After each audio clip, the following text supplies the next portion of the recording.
Bonjour les graphes, ravi de vous retrouver pour cette nouvelle vidéo. On va la consacrer au Bitcoin, à l'analyse du Bitcoin, des différentes crypto-monnaies et de quelques actions également liées de près ou de loin au monde des cryptos. On va attaquer donc avec le Bitcoin dollar. Donc c'est toujours la même chose. Donc on avait eu ce dip, ce creux ici.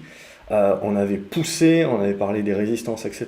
Je vous refais pas le cheminement. On avait ce petit support oblique ici qui avait été cassé. On avait eu le pullback qui avait joué son rôle en tant que résistance. Et on a eu donc une seconde salve baissière qui est venue chercher le niveau dont on avait parlé, 38 000, 39 000, qui est vraiment le niveau qu'il faudrait conserver idéalement.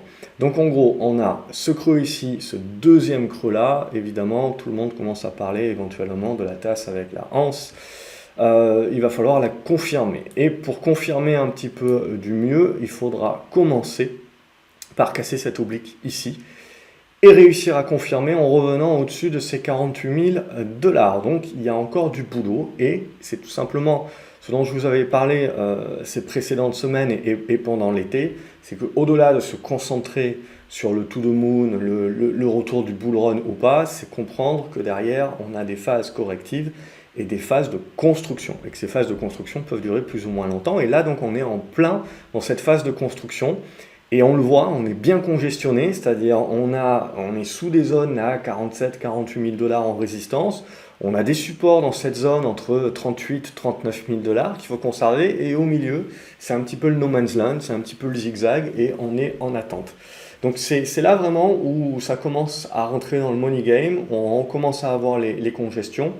Et petit à petit, on va commencer à affiner les choses. Soit on casse par le bas et on revient chercher donc une zone aux alentours des 36 000 dollars, qui là sera vraiment importante à conserver.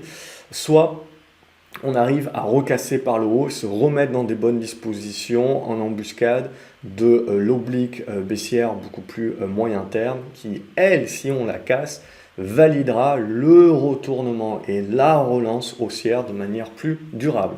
Bref, pour l'instant, c'est de la construction tout simplement et on continue donc de faire nos petites figures, nos congestions et au fur et à mesure des chandeliers d'affiner. Donc on en est en plein là-dedans.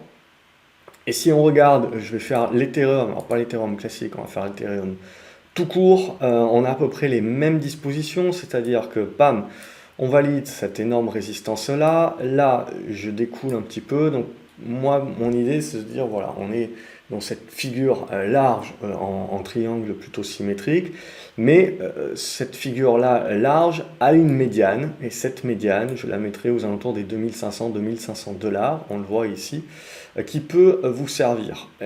Ce qu'on avait dit également, c'était que le support qu'il fallait conserver à court terme, en tout cas pour garder la dynamique, c'était cette oblique ici. On l'a cassée par le bas. On est en train de la retenter ici en mode pullback, mais pour l'instant, elle continue d'être résiliente. Donc, tant qu'on n'est pas dans la capacité de revenir au-dessus des 3300 dollars, c'est plutôt râpé. Et on rentre également dans le même type de no man's land que le Bitcoin. C'est-à-dire, on est coincé entre une résistance et un support. Et au milieu, ça fait du zigzag. Alors, c'est du zigzag quand même, vous voyez, vous avez 700-800 dollars de différentiel. Donc c'est du zigzag de trading, de trader. On avait parlé dans la vidéo il y a 2 semaines où voilà, il fallait s'attendre à ce qu'on rentre plus dans un marché de trader que dans un marché d'investisseurs. Et donc là, on rentre dans ces phases de construction, ces phases de zigzag, où des traders peuvent éventuellement faire des allers-retours. Mais pour l'investisseur, il n'y a pas de signaux, donc il n'y a pas grand-chose à se mettre sous la dent. Donc là, typiquement, pour Ethereum, 3300 dollars et 2500, on va arrondir, 2500, 2006, ce sont les niveaux à conserver. Et sinon, on continue de faire le yo-yo et on attend un signal pour savoir un petit peu plus clairement d'où ça va sortir. On va reprendre les autres cryptos, mais on va les faire dans l'ordre. Au niveau de Aave, pour moi, même chose. Pour moi, c'est terminé. Enfin, c'est terminé pour cette phase-là. Je veux dire, tant que vous ne revenez pas au-dessus des 340 dollars, l'investisseur, pour l'instant, restera un petit peu méfiant. Alors, on peut affiner, hein, bien entendu, les figures dont on avait commencé à déjà parler d'un certain nombre d'hypothèses. On peut nettoyer également un petit peu notre graphique. Et l'idée est là, éventuellement un support oblique s'il arrive à tenir. Mais pour moi, vous le voyez ici, la médiane au niveau des 340-350 dollars qui devra être repassée pour redonner un signal et un allant haussier. Et pour l'instant, ce n'est pas le cas. Donc sous ces 350 dollars, je resterai encore timoré là-dessus. Sinon, au niveau du BAT, même idée, c'est faiblard sous les 80 centimes de dollars. Donc je laisserai tomber également sous les 80 centimes de dollars. Au niveau de Bitcoin Cash, même chose, dégradé dorénavant sous les 630 dollars. Donc on est en attente. Ça sert à rien, mis à part si on est trader, de s'affoler. On est en attente d'un signal.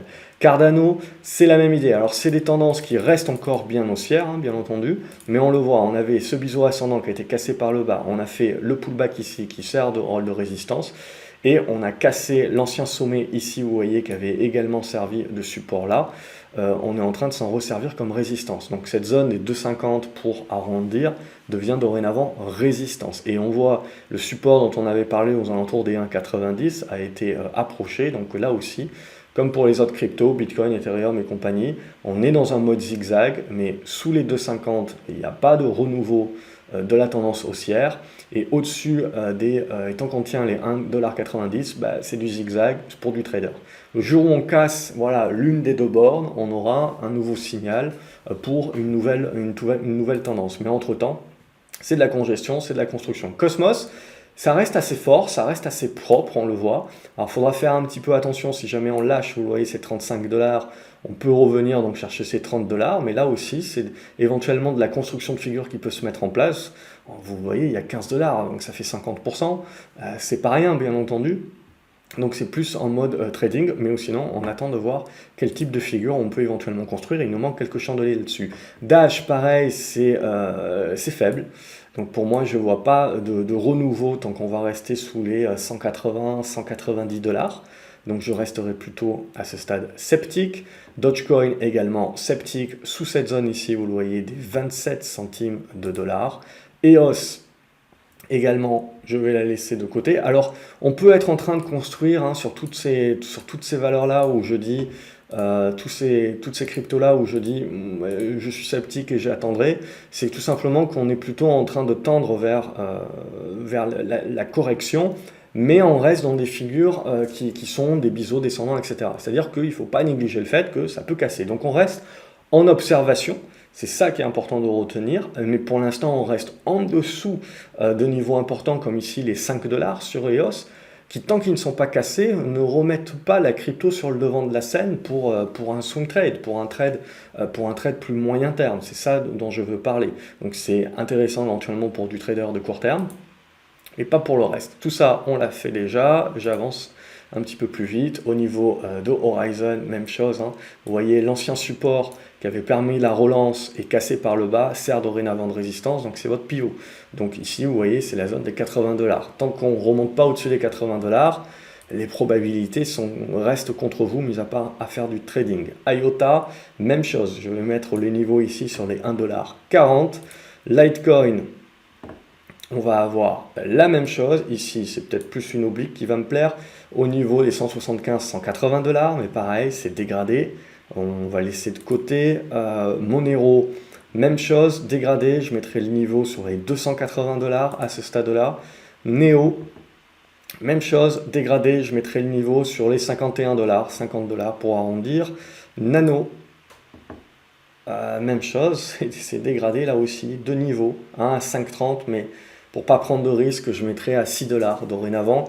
Et donc il faudra retrouver. OhMySgo, ça reste encore propre au MySgo, au-dessus des 7$ à conserver. Là, ça reste encore une tendance, comme Cosmos aussi, qui à ce stade-là n'ont pas corrigé et ne se sont pas remises en question. Polkadot, même chose aussi, pour l'instant, c'est en train de construire assez gentiment. Tant qu'on tiendra cette zone, je dirais, des 23-24$.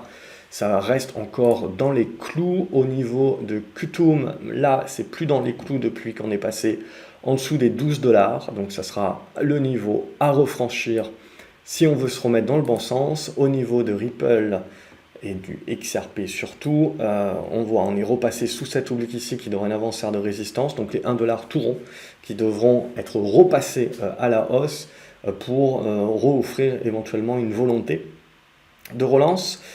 Sinon, le support est sur cette zone des 85 centimes de dollars, et si ce n'est pas suffisant, la zone des 75 centimes de dollars sera éventuellement viser. Au niveau de Stellar, même chose, on a dégradé sous les 31 centimes de dollars, donc sous ce niveau-là, dorénavant, on reste plutôt en mode observation. Tezos, ça se tient plutôt bien ici également, comme d'autres crypto-monnaies. Là, je mettrai le support sur les 5,80 $. Je prolonge ce qu'on avait déjà tracé. Et donc au-dessus de ce niveau-là, je resterai OK. Tronix aussi est en train de construire sur cette petite oblique ascendante, donc à tenir évidemment. Sinon, si ça lâche, on risque évidemment de rentrer dans les dégradations que l'on voit déjà sur d'autres cryptos. Donc pour l'instant, c'est un signal de force, mais il faut encore que ça tienne, bien entendu. Waves, là, c'était pas super clair ce que j'avais tracé. C'est peut-être plus une horizontale, du coup, qui va être beaucoup plus intéressante pour le marché. En tout cas, là aussi, la tendance pour l'instant de fond reste OK. On le voit néanmoins, vous voyez, cette zone de résistance dorénavant qui avait fait support ici, même si on perd, ça reste des cryptos, et qui maintenant fait résistance. Donc 27 $, c'est le niveau pivot à repasser pour se remettre dans une volonté éventuellement de remontada. À défaut, hein, sous les 21 $, on viserait un retour vers cette zone des 18 $ et donc plutôt une dégradation. Zcash, là, c'est déjà dégradé sous les 140 $. Donc on est en attente, mais là, voilà, c'est de l'attente pour l'instant. Je ne parlerai pas encore de tendance baissière, hein, mais on a des biseaux. Ce à quoi il faut faire attention, c'est ces biseaux descendants. S'ils venaient à lâcher par le bas, ça peut vous créer justement un petit peu des paniques baissières. Donc il faut faire attention évidemment à la volatilité. C'est pour ça que je vous dis que à ce stade-là, je reste plutôt en mode observation, en attendant que le marché me démontre. Parce que les probabilités, là, sont contre l'investisseur. Donc on est plutôt en mode attente de voir la suite. Et donc du coup, juste rapidement, on va pas faire toutes les actions, mais on va faire juste les grosses. Marathon Digital, ce que l'on constate, c'est que pour l'instant, ça tient plutôt bien. On voit, c'est assez résilient. Les actions, je serais tenté de dire, sont plus résilientes que les cryptos en elles-mêmes. Mais là aussi, on est coincé, vous le voyez, entre une résistance sur cette zone des 38 $ à franchir pour pouvoir éventuellement relancer une poussée haussière et ce support oblique là qui sert vraiment de pivot. Donc le jour où on lâche les 34 $, là, 33, 34 $, il faut rester également beaucoup plus prudent sur la suite. On peut regarder aussi Riot Blockchain. Et Riot Blockchain, ça, vous voyez, c'est une image qui est différente. Là, on est dans un triangle symétrique et on est plutôt en train de jouer dangereusement avec le support oblique. Alors, on n'est pas à l'abri là aussi pour un trader de court terme de faire des allers-retours assez intéressants. Mais d'un point de vue investissement, je pense que les probabilités sont contre nous, à moins de repasser cette zone des 33-34 $ qui nous remettrait dans une bonne dynamique. Donc voilà, je vous ai montré deux titres, je ne vais pas vous parler de tout le reste, mais bon, vous l'avez compris, on est essentiellement en mode dégradé un petit peu partout. On a encore, on le voit, que ce soit des actions ou certaines cryptos qui ont quand même une certaine force, mais on est globalement en observation. On se met en observation.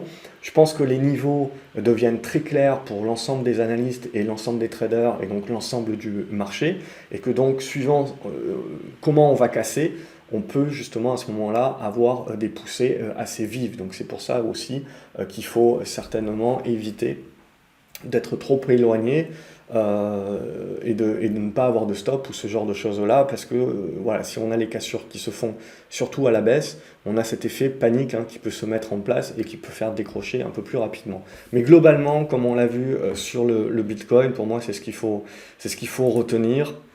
C'est que si on regarde sur le court terme, on est en mode dégradé. Si on regarde sur le long terme, on est encore dans des constructions, mais très larges, donc qui peuvent prendre encore des semaines, voire des mois. Mais il faut bien comprendre que voilà, on se met en observation parce qu'on est dans de la construction. Et donc c'est là également où éventuellement, je veux dire, en termes de scénario long terme, il y a beaucoup de personnes qui vont parler de la tasse à vacances, bien entendu.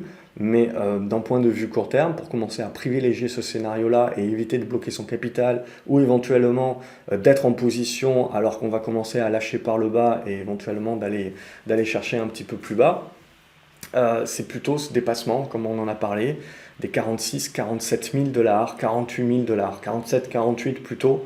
Alors le gros morceau pour moi sera autour des 50 000, 51 000 $, surtout, ça sera ça le vrai signal.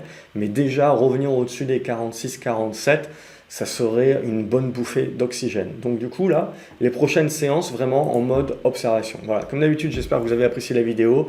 N'hésitez pas à la liker, à la partager, à me dire ce que vous en pensez, vous, dans les commentaires de ce marché, ce que vous privilégiez. Et je vous dis à la prochaine vidéo. N'oubliez pas de vous abonner à la chaîne pour ne rien louper. Salut les graphes.